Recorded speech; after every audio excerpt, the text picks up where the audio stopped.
ప్రస్తుతం మనతో పాటు కాంగ్రెస్ జనరల్ సెక్రటరీ సంధ్యారెడ్డి గారు మనతో పాటు ఉన్నారు. నమస్తే అక్క. నమస్తే తమ్మి.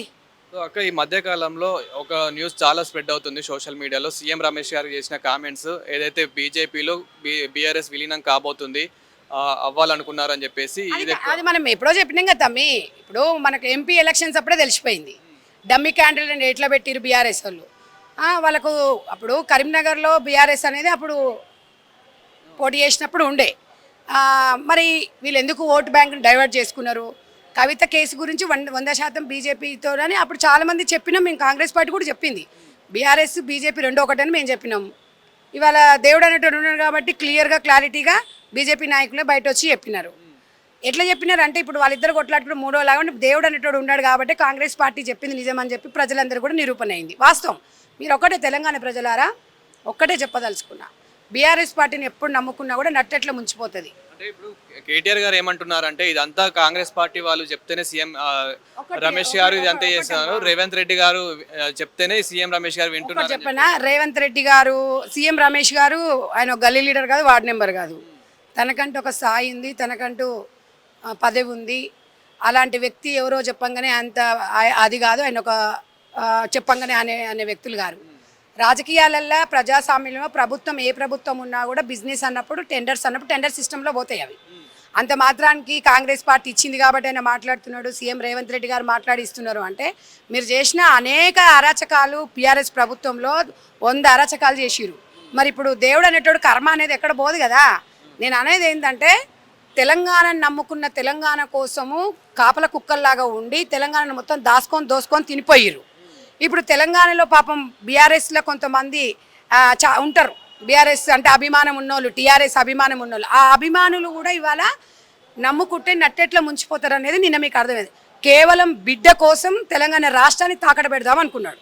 అది మీరు అర్థం చేసుకోండి. మీరు అందరూ ఎంతసేపు ఉన్న స్వలాభాల కోసమే టీఆర్ఎస్ బీఆర్ఎస్ పార్టీ తప్ప ప్రజల ప్రయోజనాల కోసం ఎప్పుడు పనిచేయదు. ప్రజాస్వామ్యం కోసం అని మీరు అంటున్నారు. అదే బిడ్డ ఇప్పుడు బీఆర్ఎస్ నుంచి తప్పుకుంటుంది, కొత్త పార్టీ పెట్టబోతుంది అని చెప్పేసి వినిపిస్తుంది. ఆమె తప్పుకుంటేంది, బోడిలింగాల కోటిలింగాలలో ఈమె బోడిలింగం, ఈమె పార్టీ పెట్టుకుంటేంది, ఈమె రాజీనామా చేస్తేంది, ఈమె గురించి చర్చించుకునేందుకు ఫ్రీ పబ్లిసిటీ ఇస్తారు మీడియా వాళ్ళందరూ. బాగా పెట్టుకోండి అండి, రోజుకో పార్టీ పుట్టుకొస్తుంది. వాళ్ళు రాజకీయంలో వాళ్ళ కుటుంబంలో వాళ్ళే చూసుకోవాలి. అది అంటే కవిత గారు ఇప్పుడు కాంగ్రెస్ లోకి రాబోతున్నారు అని చెప్పేసి కూడా సోషల్ మీడియాలో కొంచెం వైరల్ అవుతుంది. ప్రతిదానికి మనం స్పందించొద్దాం. కాంగ్రెస్ పార్టీ మహాసముద్రం. కాంగ్రెస్ పార్టీ ఆమె అవసరం మాకేముంది? ఆమె ఏమైనా ఓటు బ్యాంకా? మాట చెప్తున్నా, ఓటు బ్యాంక్ రాజకీయం అయితే కాంగ్రెస్ చేయదు. ఆమె దగ్గర అంటే ఏం చేస్తుంది? లిక్కర్ రాని తెచ్చుకుంటామా, లేకపోతే కేసీఆర్ బిడ్డ అని తెచ్చుకుంటామా? కేసీఆర్ కల్వకుంట్ల అని లేకపోతే కవిత ఎవరండి చెప్పండి? ఎంతోమంది లేడీస్ ఉన్నాం రాజకీయాలల్లో.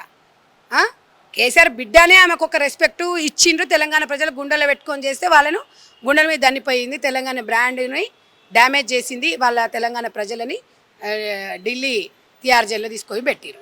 ఇంకా అది అయిపోయిన తర్వాత దాని గురించి మనం మాట్లాడుకోవడం ఎందుకు? అలాంటి వ్యక్తిని తీసుకోవాల్సిన అవసరం కాంగ్రెస్ పార్టీకి ఏముంది? సో ఇప్పుడు అదే విధంగా బండి సంజయ్ గారు కూడా దీని మీద ప్రెస్ మీట్ పెట్టడం జరిగింది. తను కూడా కొన్ని వ్యాఖ్యలు చేయడం జరిగింది. బండి సంజయ్ గారికి ఒకటే చెప్తున్నా నేను, ఆయన తల తోక లేకుండా మాట్లాడొద్దు. ముస్లింల గురించి నీచంగా మాట్లాడుతున్నాడు. ఎందుకంటే నాకు అర్థం కాదు. హిందూ ముస్లింలు అనేది బ్రతకలేమా మనము? ఎందుకు ఈ ఓటు రాజకీయాలు? ముస్లిమ్స్ మనుషులు గారా నేను అడుగుతున్నాను. మీరు ముస్లిం ఓటు వేయకపోతే నువ్వు గెలిచినవా? అంటే ముస్లింలు తెలంగాణలో దేశంలో అంతర్భాగం కాదా? ఎందుకు ఇట్లా రెచ్చగొడుతున్నారు? రజాకాలు ఆ కాలంది అప్పటిది గుర్తుకొస్తుంది.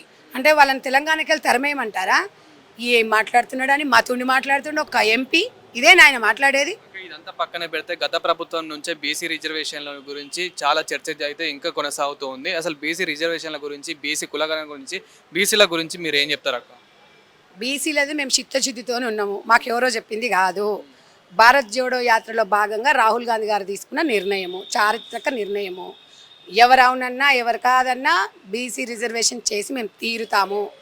మేము ఎవరో ఓటు బ్యాంక్ రాజకీయాలు మేము చేస్తలేము. భారత్ జోడో యాత్రలో భాగంగా ఎక్కడ ప్రభుత్వం వస్తే అక్కడ కులగణన చేద్దామని నిర్ణయించుకున్నాం.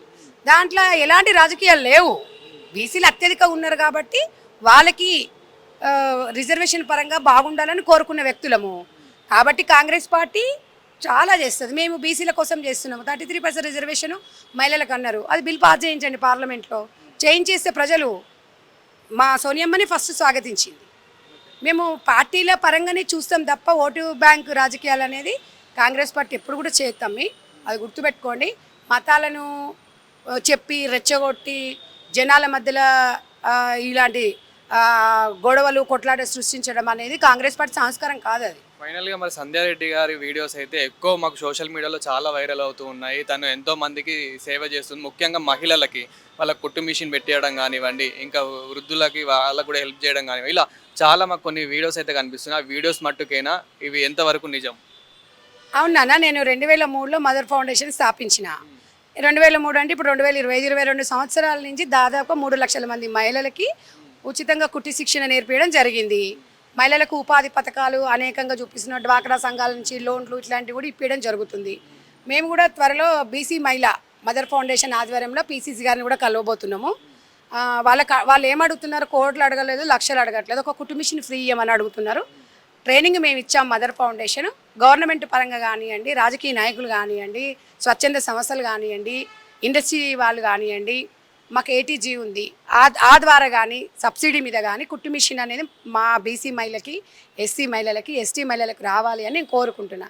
కుట్టు మిషన్ కాస్ట్ వచ్చి 7,000 రూపాయలు ఉంటే వాళ్ళు ఒక్క కుట్టు మిషన్ మహిళ నెలకు 4,000 5,000 సంపాదించుకునే, ఎంత చేతగాకపోయినా ఎంత పని ఉన్నా కూడా చేసుకున్నా కూడా 4,000-5,000 రూపాయలు వస్తాయి. కాబట్టి వాళ్ళ కుటుంబం బాగుంటుంది. దాతలు ముందుకు వచ్చి విరాళాలు ఎంతోమందికి ఎన్నో చేస్తున్నారు కదా, ఒంటరి మహిళల కోసం, మదర్ ఫౌండేషన్ మహిళల కోసం అందరికీ రావాలని ఒక ఉద్యమం లాగా అయితే ముందుకెళ్తున్నా. ఆ ఉద్యమం ఎట్లా పోతుందో చూడాలి. నా జీవితం అనేది మదర్ ఫౌండేషన్కి అంకితం అని నేను ఆ రోజే చెప్పిన, ఈ రోజు చెప్తున్నా. నా శేష జీవితంగా నా జీవితం మొత్తం మదర్ ఫౌండేషన్ మహిళలకు అంకితం. అంటే ఇంతకుముందు కూడా మీ ప్రీవియస్ వీడియో తీసుకున్నప్పుడు ఇది అడగడం జరిగింది, చూసి చాలా మంది నాకు కాల్ చేయడం జరిగింది. అయితే అలా అంటే సంధ్యాకని ఎలా కాంటాక్ట్ కావాలి, ఎలా రెస్పాండ్ అవుతారు ఏంటి అని చెప్పేసి. సో నేను కూడా అంటే మీ పర్మిషన్ తీసుకొని మీ కాంటాక్ట్ ఇవ్వదలుచుకున్నా. తప్పకుండా నా కాంటాక్ట్ నెంబర్ తెలంగాణ, ఆంధ్ర ఎక్కడైనా కూడా మహిళలకి ఉచితంగా టైలరింగ్ కానివ్వండి, బ్యూటిషియన్ కానివ్వండి, మగ్గం వర్క్ కానివ్వండి, ఎంబ్రాయిడింగ్ కానివ్వండి, పెయింటింగ్ కానివ్వండి, మీకు అవసరం అనుకుంటే ప్రతి మహిళ భర్తలు ఆఫీస్కి వెళ్ళిన తర్వాత, పిల్లలు స్కూల్కి వెళ్ళిపోయిన తర్వాత మీకున్న ఖాళీ టైము 11 నుంచి 2 నుంచి 4 గంటల వరకు మీ ఏరియాలకి వెళ్ళి వచ్చి మీ ఇంటి దగ్గరే, మీ ఊర్లోనే, మీ వార్డులోనే, కమ్యూనిటీ హాల్లో, గ్రామ పంచాయతీ దగ్గరే మా టీచర్ని పంపించి ఉచితంగా ట్రైనింగ్ ఇవ్వడం జరుగుతుంది. 45 రోజులు 2 గంటలు. మమ్మల్ని సంప్రదించవలసిన నెంబర్ 9959044777 9959044777. మీరు కూడా జర్నలిజంలో ఉన్నారు కాబట్టి తమ్ముడు, మేము సైతం సమాజం భాగం అన్నట్టుగా మా మదర్ ఫౌండేషన్ కాంటాక్ట్ నెంబర్ పెట్టండి. తప్పకుండా మహిళలకి బయట నేర్చుకోవాలంటే 20-30 వేలు ఖర్చు అవుతుంది. అందులో ఒకటి ట్రాన్స్పోర్టు, వెళ్ళాలంటే కూడా ఇబ్బంది అవుతుంది. ట్రాన్స్పోర్ట్ లేకుండా ఏ ఇబ్బంది లేకుండా 10-11 గంటల టైం నుంచి 4 గంటల లోపల బ్యాచ్లుగా కూడా ట్రైనింగ్ ఇస్తాం. 30 మంది ఒక గ్రామంలో ఉండాలి, ఒక బస్తీలో ఉండాలి, ఒక టౌన్లో ఉండాలి. మదర్ ఫౌండేషన్ వస్తుంది. 45 రోజులల్లో మీకు చక్కగా ఇట్లాంటి బ్లౌజులు కుట్టించడం నేర్పిస్తుంది. బ్లౌజుల కాస్ట్ బాగా పెరిగింది. 500 రూపాయలు అయింది, 200, 300, 400 అయింది. మీవి, మీ అత్తయ్యి, మీ పిల్లలవి, మీరందరూ కుటుంబం అయిపోతే 3-4 వేల రూపాయలు సేవ్ అవుతుంది. మీరందరూ కూడా ఈ కార్యక్రమాన్ని ముందుకు తీసుకెళ్ళండి. తప్పకుండా మా హెల్ప్ ఎప్పుడు కావాలన్నా కూడా మీకు ఇవ్వడానికి మేము అందుబాటులో ఉంటాం. Thank you.